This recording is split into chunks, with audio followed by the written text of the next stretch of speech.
ভারতীয় সংবিধান অধ্যয়ন করতে গেলে সংবিধান সভার বিতর্কগুলির গুরুত্ব উপেক্ষা করা অসম্ভব। এই বিতর্কগুলি শুধুমাত্র সংবিধানের প্রতিটি ধারা এবং অনুচ্ছেদের ব্যাখ্যা নয়, বরং সংবিধান প্রণেতাদের চিন্তাধারা, মূল্যবোধ এবং উদ্দেশ্যের প্রতিফলন। প্রতিটি সিদ্ধান্তের পেছনে যে যুক্তি, মতভেদ এবং আলোচনা ছিল, তা আমাদের সংবিধানের গভীরতা ও বহুমাত্রিকতাকে বুঝতে সাহায্য করে।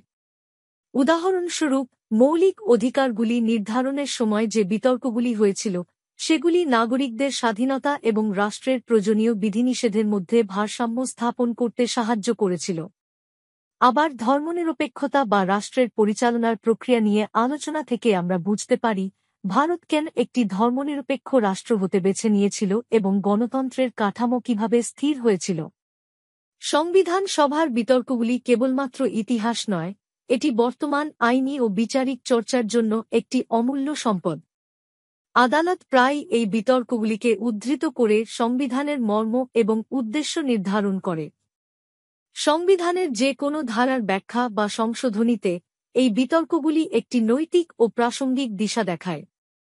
অতএব, সংবিধান বুঝতে হলে তার প্রেক্ষাপট এবং সংবিধান সভার বিতর্কগুলিকে গভীরভাবে অধ্যয়ন করা আবশ্যক।